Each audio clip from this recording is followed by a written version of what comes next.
bahwa ada seorang yang benar-benar yakin bahwa ia adalah milik Kristus, hendaklah ia berpikir di dalam hatinya bahwa kami juga adalah milik Kristus sama seperti dia.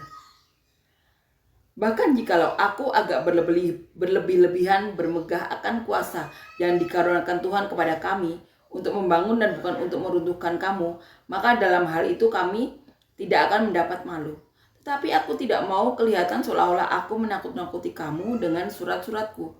Sebab kata orang, surat-suratnya memang tegas dan keras, tetapi bila berhadapan muka sikapnya lemah dan perkataannya tidak berarti. Tetapi hendaklah orang-orang yang berkata dengan demikian menginsafi bahwa tindakan kami bila berhadapan muka sama seperti perkataan kami dalam surat-surat kami bila tidak berhadapan muka.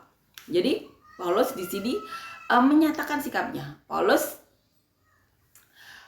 berkata bahwa bila berhadapan dengan orang, dia berusaha lemah lembut, tetapi dalam surat-suratnya Paulus bersikap tegas. Itu tentunya seperti yang kita tahu di perikop sebelumnya, Paulus itu menjaga hati orang-orang. Di sini Paulus menegaskan lagi. Bahkan Paulus sampai berkata, aku meminta kepada kamu jangan memaksa aku tuh menunjukkan keberanianku dari dekat. Jadi Paulus memperingatkan orang-orang itu melalui surat.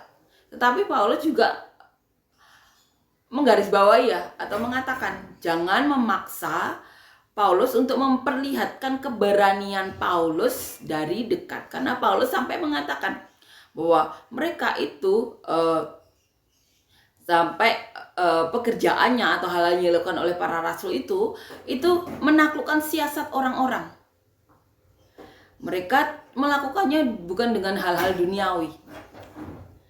Dan Paulus menyatakan imannya juga, bahkan apa yang mereka lakukan ini sampai Paulus memberi gambaran sampai bisa meruntuhkan benteng-benteng. Amin ya. Jadi di 2000 tahun yang lalu berarti kita tahu juga banyak siasat orang. Dan para rasul ini menghadapinya. Tetapi berbeda saat berhadapan dengan jemaat. Paulus berusaha lemah lembut, tetapi mengingatkan lagi, jangan sampai mereka memaksa Paulus untuk menunjukkan keberanian Paulus saat di dekat mereka. Paulus mengatakan lagi setelahnya mereka itu pekerjaannya itu menaklukkan siasat orang-orang, tetapi bukan dengan senjata duniawi. Bahkan mengatakan dapat meruntuhkan benteng-benteng. Kita ini akan renungkan dari ayat di awal bagaimana Paulus menyatakan sikapnya di perikop ini. Dikatakan di ayat pertama, aku Paulus seorang yang tidak berani bila berhadapan muka dengan kamu, tetapi berani terhadap kamu bila berjauhan. Aku memperingatkan kamu demi Kristus yang lemah lembut dan ramah.